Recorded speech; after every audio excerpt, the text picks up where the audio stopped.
Depuis 5 mois, j'ai le voyage de mes rêves qui est planifié, un voyage au Japon. Donc il se trouve que je loupe le régional de Lille. Ça va, je suis pas à plaindre. Mais j'avoue que j'ai un peu le seum que le seul événement régional de Riveband en France soit pendant mon voyage. Mais ça va, encore une fois, je suis pas à plaindre. Pour moi, je reste assez convaincue que le moment parfait pour lancer le jeu français, c'est durant ce régional à Lille. On verra si c'est le cas, sinon, mais pour moi c'est le meilleur moment. Et je sais que beaucoup d'entre vous attendent le moment où le jeu sorte en français pour s'y mettre. Je sais aussi qu'il y en a beaucoup qui ont débuté le jeu récemment, donc je me suis dit pourquoi pas faire un lexique du jeu. Un lexique qui regroupe globalement tous les termes à savoir. Normalement je devrais pas en avoir loupé trop, du moins j'espère. Et le but étant vraiment de vous faire une petite porte d'entrée vers ce jeu. Ok guys, je n'accepterai aucun jugement sur le setup de qualité que je suis en train de vous proposer, c'est digne des plus grandes productions.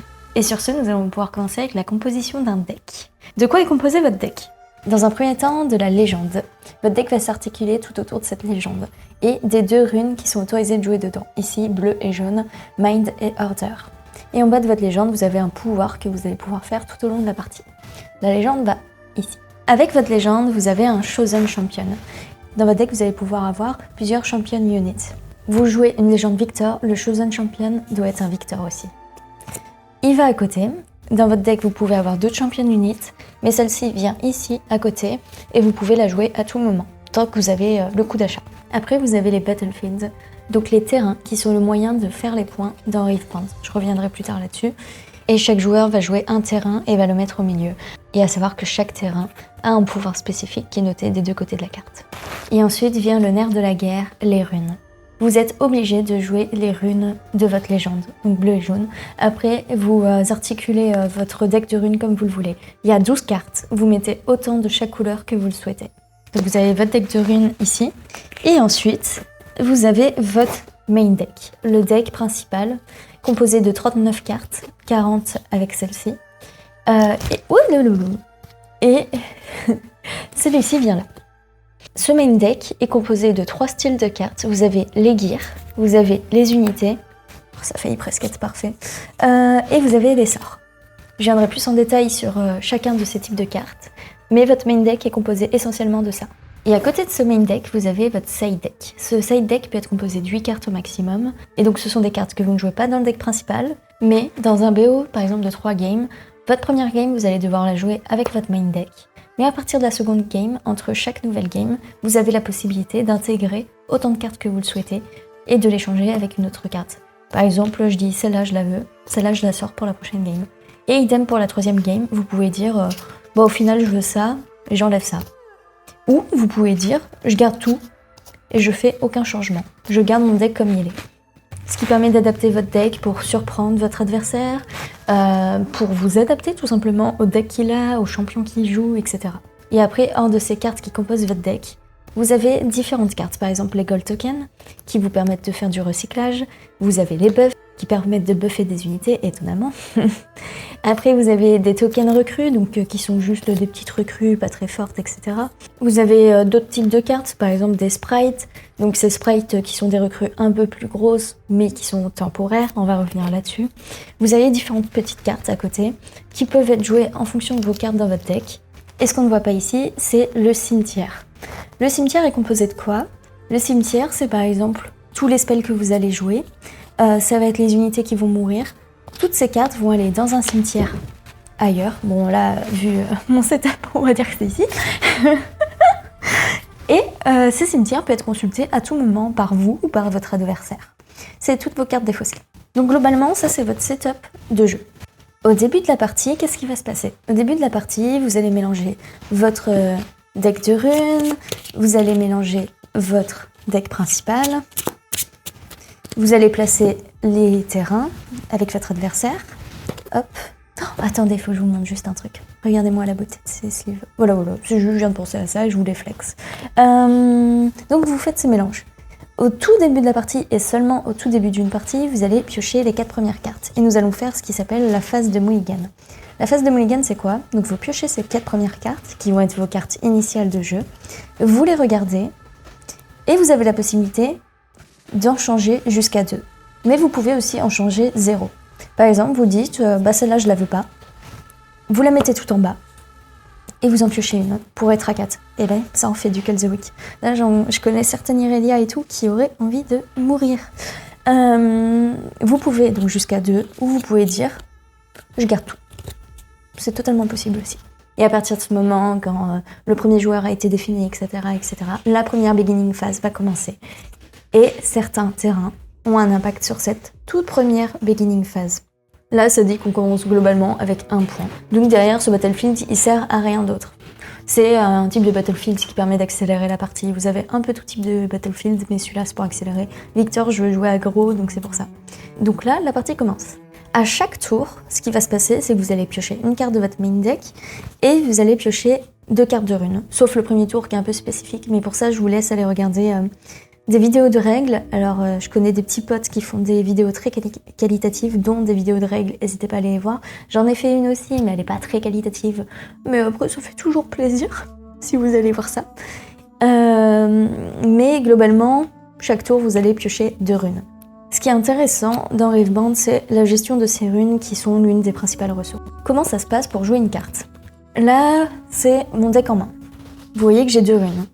Ce qui veut dire que actuellement, j'ai la possibilité de jouer des cartes jusqu'à 2. Ça, c'est le coût de production des runes. Ça, c'est la might. La might, ça va être la force d'attaque et la force de survivabilité de votre unité. Là, par exemple, cette unité, si vous lui faites un dégât, elle meurt, et elle octroie un dégât. Donc là, mon coût est de 2. Comment vous faites pour la jouer? Vous avez vos 2 runes actives, vous exhaustez, donc vous les fatiguez, et vous pouvez jouer votre unité exhaust. Toutes les unités se jouent exhaust, sauf certaines conditions. Les gears, par contre, se jouent actifs. Donc là, vous allez jouer votre carte. Et vous voyez que vous n'avez plus de runes actives, donc actuellement, la seule chose que vous pouvez faire, c'est potentiellement bouger des unités actives pour aller combattre, mais c'est tout. Là, vous pouvez plus jouer de cartes parce que vous n'avez plus de runes. Mais ce qui est intéressant dans Riveband, c'est la notion de recyclage. Qu'est-ce que le recyclage? Là, vous voyez, je suis à un stade de la partie où j'ai 5 runes. Le recyclage, c'est quoi? C'est, imaginons, on va jouer dans cet ordre. Je veux jouer celle-là. Vous voyez que, donc elle a un coût de 3 et vous voyez un petit symbole en dessous. Ça ne veut pas dire qu'il faut jouer 3 jaunes. Non. Ça, c'est un coût différent de cette partie. Donc là, vous devez fatiguer 3 runes. Donc on va dire C3. Et vous devez payer le coût supplémentaire qui est celui-là. Donc c'est un recyclage de 1 jaune. Un recyclage de 1 jaune, ça veut dire que vous allez passer une rune jaune en dessous de votre deck de runes. Ce qui signifie que pour le prochain tour, là où vous auriez dû avoir 7 runes, vous n'en aurez plus que 6. Donc ce qui est intéressant dans Riveband, c'est toute cette gestion de runes, de mana. Parce que ce qu'il faut savoir, c'est que l'état dans lequel vous laissez vos runes est le même jusqu'à votre prochain tour. C'est-à-dire que quand l'adversaire va jouer en face, vous avez la possibilité de faire des actions aussi. Et ce, avec vos runes actives. C'est pour ça que c'est important de bien équilibrer votre gestion des runes entre ce que vous jouez pendant votre tour, ce que vous allez potentiellement jouer durant le tour adverse, etc. Donc là, pendant le tour adverse, vous aurez la possibilité de jouer autour de ces 2 runes. Et quand ça revient à votre tour, vous remettez tout ready. Idem pour les cartes que vous avez jouées. Imaginez, vous avez joué celle-ci, donc elle arrive exhaust. Quand ça revient à votre tour, elle arrive ready, et vous allez pouvoir la jouer à partir de ce moment. Maintenant, la notion intéressante d'un Riveband, c'est la notion de rune flottante. À quoi sert une rune flottante? Je vais vous montrer un premier cas. Le premier cas, c'est je veux jouer celle-ci. Donc, je fais 3, je recycle 1. Et je dis que je veux jouer une seal. Qu'est-ce qu'une seal? Une seal, ça vous dit que quand vous la couchez, c'est un gear, quand vous la couchez, une fois par tour, par nombre de gears que vous avez, ce coût de recyclage, vous n'avez pas à le payer avec une rune, vous pouvez le payer avec ça. Donc imaginez, là je l'ai joué en 2e. En soi, comme vous voyez, elle n'a pas de coût, elle a juste un coût de recyclage. Donc je recycle celle-ci. Sauf que là actuellement, ce qui s'est passé, dans cet ordre, c'est que j'ai défaussé 2 runes. Donc il me reste plus grand chose. Imaginons, je l'avais joué autrement, grâce à la notion de rune flottante. Je veux jouer mon gear en premier, qui arrive ready. Donc, je dois payer 1, je dois payer 0, mais par contre j'ai un recyclage jaune. Sauf que ça serait dommage de recycler une carte alors que j'ai pas joué son coup. Donc la rune flottante, elle vous dit, ça c'est une carte que je vais recycler, mais j'ai toujours son coup d'actif. Donc je joue mon gear, et après je joue celle-là. Celle-là, pour la jouer, je vais pouvoir défausser celle-là, comme prévu. et juste exhaust de runes, vu qu'il y avait le coût de l'autre. Et le recyclage, je le fais avec mon gear. Donc au lieu d'avoir défaussé 2 runes, j'en ai défaussé qu'une seule. Et en plus, j'ai joué cette carte en deuxième, ce qui est beaucoup plus intéressant, et je vous expliquerai après pourquoi. Donc ça, c'est toute la notion de runes. Et ensuite, on arrive à la deuxième notion qui n'est pas simple dans Riftband, qui pose beaucoup de soucis. Ça va être tout ce qui est showdown et chaîne. Dans Riftband, vous avez 2 moyens de faire des points. Vous avez soit vous conquérez un terrain, soit vous holdez un terrain. Conquérir, c'est quoi? Et hold, c'est quoi? Conquérir, c'est, imaginons, j'arrive sur un terrain. Je dis, j'envoie cette unité sur ce terrain. Là, il n'y a personne en face. J'attends que la personne réponde, parce que potentiellement, elle peut mettre des spells. Si mon unité que j'ai envoyée est toujours vivante à la fin, ça veut dire que j'ai conquéri le terrain. Par contre, imaginons, elle utilise un spell qui me tue. Hop, je n'ai pas conquéri. Autre cas, elle a des unités adverses, j'y vais. Là, vous voyez que j'ai une maille de 3, il a une maille de 4. Donc lui, il me tue. Hop, donc je ne conquiers pas le point. Lui non plus, il ne fait pas de points. C'est moi qui ai attaqué, il fait pas de points. Si ça avait été l'autre situation, donc il est à 3, je viens avec ça, je suis à 4. Là, je le tue. Lui, il m'inflige 3 dégâts, donc actuellement, lui, il est à 1. Mais je le tue, il meurt. Là, j'ai conquéri. En grosso modo, conquérir, c'est aller sur un terrain, attendre que tous les effets d'un combat se font, et si je suis toujours vivante, si mon unité est toujours présente, j'ai conquéri. Hold, c'est quoi? Hold, c'est vous êtes sur le terrain, on est au tour adverse, il joue des spells, il joue des unités, il joue un peu ce qu'il veut. Si, au moment où ça revient à mon tour, j'ai toujours au moins une unité sur le terrain, je fais un point de hold. Ça veut dire que je l'ai conservé, ce terrain. Par contre, si il est venu m'attaquer, et que je ne suis plus là, même s'il a pas conquéri, ça on s'en fout, je suis plus là, donc je marque pas le point. Donc c'est les 2 moyens de faire des points dans Riftband. Maintenant, comme je vous disais, il y a ce qu'on appelle les chaînes. Et les chaînes, c'est la partie fun. C'est la partie fun de Riftband où beaucoup de gens ont du mal, etc. Parce que il y a une grosse notion de action, réaction, tout ça. Imaginons, on est comme ça. Oui, parce que idem, quand vous allez sur un battlefield, vous arrivez exhaust. Le seul moment où vous redevenez ready, donc actif, c'est au prochain tour si vous êtes toujours là. L'unité, elle devient ready sur le terrain. C'est moi qui arrive, je lance un showdown. Un showdown, du coup, c'est un combat. Une fois que vous allez venir là, donc on va lancer un showdown, vous n'avez pas la possibilité de dire « Attendez, au final, je rajoute d'autres unités ». Et vous pouvez pas non plus ajouter pendant un showdown une unité de votre main, sauf certaines nouvelles cartes que je vous expliquerai plus tard. Donc là, vous avez juste la possibilité de jouer des spells. Idem pour votre adversaire. Et vos spells, vous avez 2 types. Vous avez les actions. Il y a mon chat qui s'approche très fortement de moi, qui devient dangereux. Et vous avez les réactions. Action-réaction. Vous avez ces 2 types. Quand vous initiez le combat, vous avez la possibilité de jouer une action, une réaction. Vous arrivez, vous dites « Attends, je joue ça ». Donc vous payez le coût qui est de 1 et d'un recyclage bleu. Et vous avez possibilité de faire le repeat, je vous expliquerai. Ça fait beaucoup de choses que je dois expliquer. Donc vous mettez votre action. La personne en face, elle peut répondre, avec une réaction par contre. Donc par exemple, elle peut dire je mets -1 à ton unité. Et ça, c'est ce qu'on appelle une chaîne. Vous allez continuer comme ça, à l'infini, tant que vous avez des runes actives, tant que vous avez des cartes à jouer. Action, réaction, action, réaction. Mais par exemple, vous, quand vous arrivez, quand vous lancez le combat, vous pouvez aussi bien jouer une action qu'une réaction. C'est vous qui voyez. C'est vraiment la personne en face, si vous avez mis une action, elle est obligée de mettre une réaction. Et du coup, à la fin, on va calculer tout ce que les cartes font. On va voir qui meurt, qui résiste. Et voilà. La partie showdown, c'est un peu la partie compliquée parce que souvent, les gens ne savent plus s'ils doivent faire une action, s'ils doivent faire une réaction, ce qu'ils peuvent faire, comment se font les calculs, etc. C'est vraiment la partie un peu tricky de Riftband. Vos unités, elles arrivent exhaust. Quand vous allez sur un battlefield, elles arrivent exhaust. Quand vous holdez, elles deviennent ready. Quand elles sont jouées en base, elles deviennent ready aussi, au prochain tour. Pourquoi c'est important? C'est important parce que vous allez faire ce qu'on appelle move. Move, c'est aller par exemple de la base au battlefield. Ou c'est aller du battlefield à la base. Mais vous ne pouvez pas aller d'un battlefield à un autre battlefield. Sauf certains cas que je vous expliquerai plus tard aussi. Et ce mouvement de base à battlefield, battlefield à base, ça s'appelle move. Parce que beaucoup de cartes se jouent autour de mots. Par exemple, when you play me. Play me, c'est quand vous jouez la carte. When you play me. Donc là, ça veut dire que vous faites cette action quand vous la jouez. Vous avez aussi when you move me. When you move me, c'est quand vous faites ce déplacement et vous faites l'action. Vous avez when you conquer. Donc quand vous gagnez un terrain.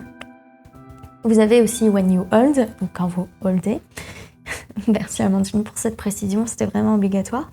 Et vous avez aussi de mémoire un truc genre... Ah oui, when you defend. When you defend, ça veut dire vous êtes sur le terrain et la personne en face attaque. Vous avez la même chose avec when you attack, ça veut dire que vous faites le pouvoir que quand vous attaquez, pas quand vous défendez.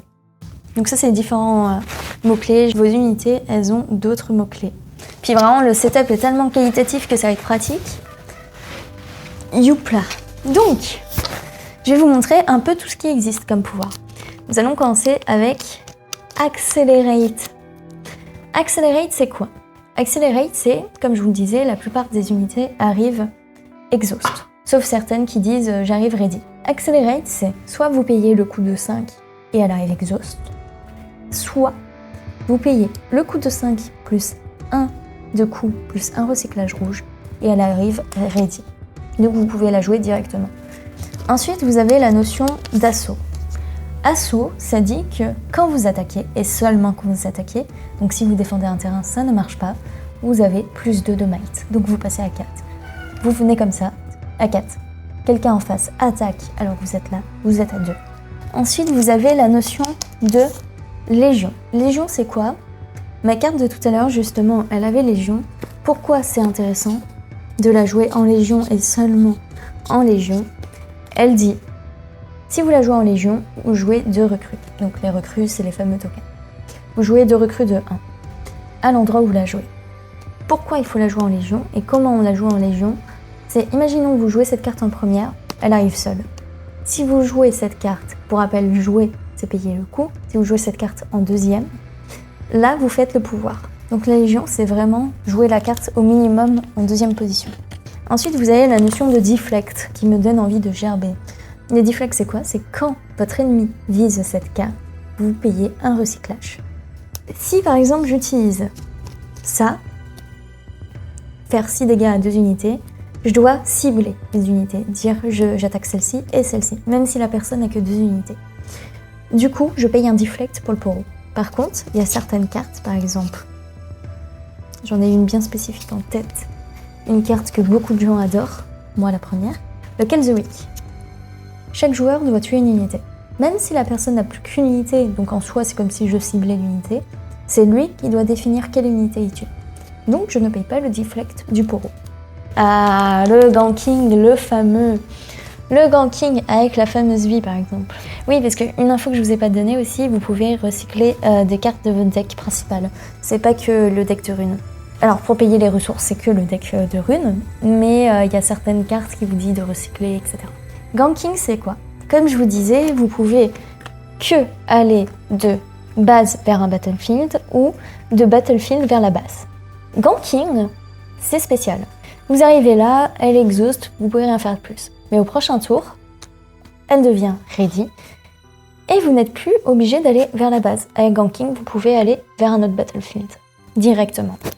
La Hidden Blade, qu'est-ce qu'elle fait? Oui, je sais jamais si c'est Hidden ou Hidden, voilà où en est mon niveau d'anglais. Donc les cartes Hidden, vous avez deux moyens de la jouer. Soit vous dites, je paye le coût en haut qui est de 2 et d'un recyclage jaune, et je la joue directement en action, je suis obligée de la jouer en action. Soit vous la jouez en Hidden, et pour ça, ça coûte que un recyclage. Bleu ou jaune, c'est vous qui voyez. Ça coûte moins cher, donc c'est plus intéressant, et ça crée la surprise. Pour jouer une Hidden, comment ça se passe? Là, actuellement, vous ne pouvez pas jouer d'Hidden. Pour jouer une Hidden, il faut que vous ayez au moins une unité sur un terrain. Et là, vous dites, je la joue en cachet, vous faites votre recyclage. Et elle est là. Qu'est-ce qui se passe si cette unité elle est renvoyée ailleurs? La Hidden disparaît. Et potentiellement, là, imaginons, on vient me tuer celle-là, je peux dire, j'active ma Hidden, je la fais sur ma carte. Donc je tue mon unité, mais ça me permet de piocher 2. Ensuite, il y a la notion de shield et tank. Bon, là, en l'occurrence, c'est sur la même carte, mais c'est pas toujours le cas. Shield, c'est quand vous défendez, pas quand vous attaquez. Vous avez le plus de might qui est indiqué. Donc là, je serai à 4 au lieu de 3. Si j'attaque, encore une fois, je suis à 3.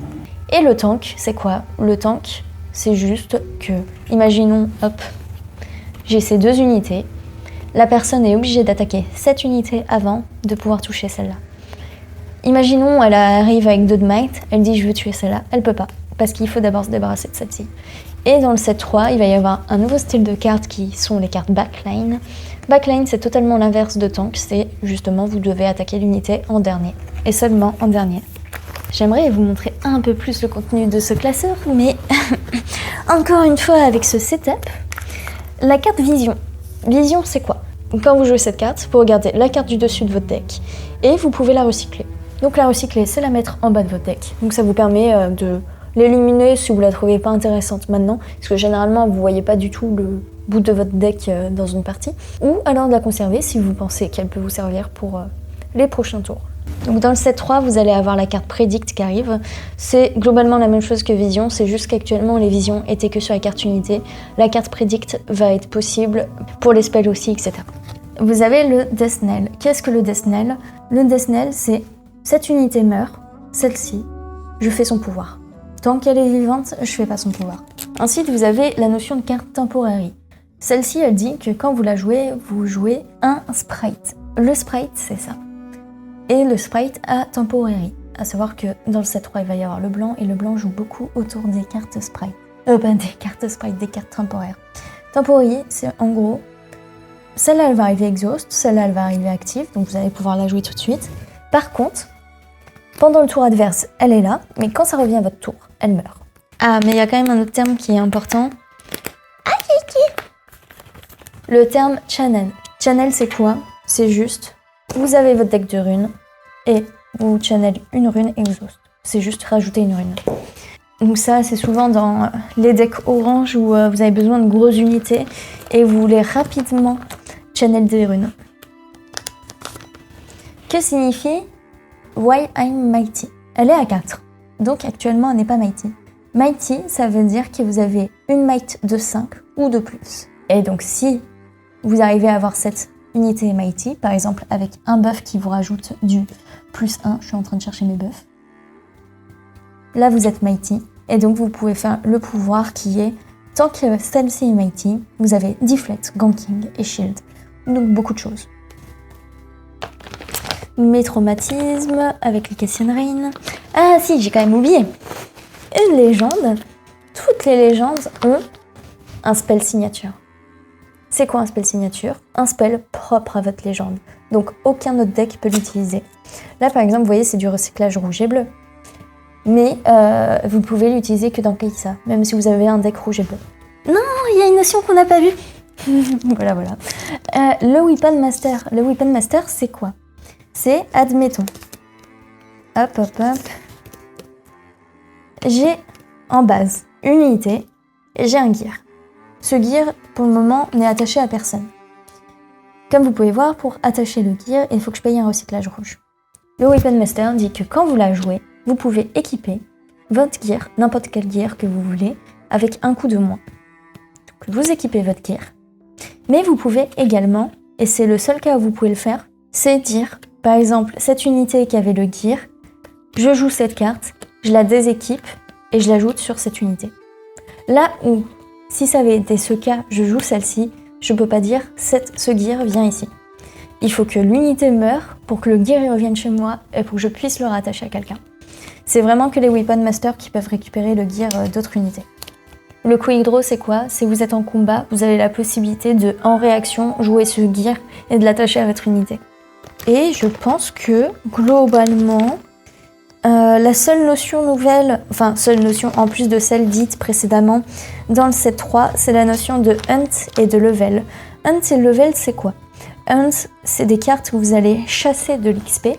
Donc par exemple, ça va vous dire When I Conquer, je fais 1 d'XP. Donc c'est pour accumuler d'XP. Et Level, c'est par exemple une carte qui est level 20. Et ça vous dit que quand je suis au level 20, eh ben je peux finalement faire le pouvoir indiqué. Mais tant que je suis pas level 20, je peux pas. Autre chose, les repeats. Cette carte me dégoûte. Oui, chacha. Cette carte me dégoûte, elle est horrible dans mon deck. Hard Bargain est un repeat. Qu'est-ce qui se passe? Vous allez faire un combat, vous jouez cette carte, ou l'adversaire fait un combat et vous jouez cette carte. vous faites le pouvoir de la carte. Mais avant de faire le pouvoir de la carte, soit vous payez 2 et vous la faites qu'une fois. Donc ça veut dire que vous comptez un spell et que celui-ci doit payer 2 pour pouvoir empêcher le hard bargain. Soit vous dites directement, je fais un repeat, donc vous payez 4 et la personne en face doit payer 4 pour cancel le hard bargain. Vous ne pouvez pas dire, je veux que tu payes 2, la personne paye 2 et en fait je repaye 2 et tu dois repayer 2. C'est soit 2, soit 4. Et on est pas mal, hein. Je pense globalement qu'on n'est pas trop mal. Au set 3, il va également y avoir les unités embouche. Qu'est-ce que c'est les unités embouche? Ça veut dire que par exemple, vous lancez un combat ou la personne adverse lance un combat et en réaction aux actions de celui-ci, vous pouvez appeler cette unité, donc là, vous pouvez payer le coût de cette unité et l'appeler directement sur le battlefield où il y a un combat en cours. Ensuite, on va partir sur des termes qui sont un peu plus génériques sur tout l'univers du TCG. Donc pour Raveband, il y a différents niveaux de compétition. Vous avez les Nexus Night, qui sont des petites soirées, généralement c'est genre 3 BO3. Et en fonction de votre score, vous allez remporter des boosters de promo Nexus. Ensuite, vous avez le niveau un peu au-dessus, qui est les skirmishes. Généralement, ça prend une bonne après-midi. C'est des tournois pareil, vous enchaînez des BO3.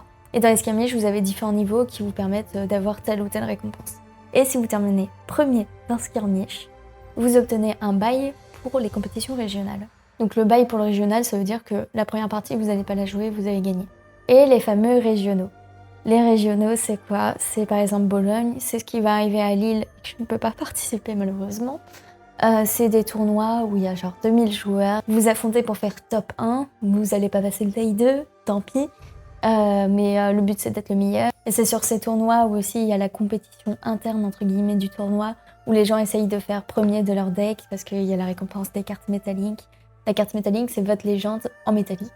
Et ça a une grosse valeur et c'est montré, je suis le meilleur de mon deck. Après, vous avez toutes les notions de display of a number. Et donc pour les cartes, il y a différents types, mais ça je vous en avais déjà parlé. Vous pouvez aller voir ma vidéo opening. Voilà, auto-promo placé, parfait. Donc globalement, si cette vidéo qui est d'une grande utilité publique, qui a été super intéressante, sûrement super bien montée connaissant mes compétences et ce que j'ai dû produire, globalement si tout ça vous a servi, je vous laisse vous abonner, liker, commenter. Donc bref, tous ces petits mots qui sont juste le signe du désespoir d'une petite youtubeuse. S'il vous plaît, faites-le, ça m'aide beaucoup.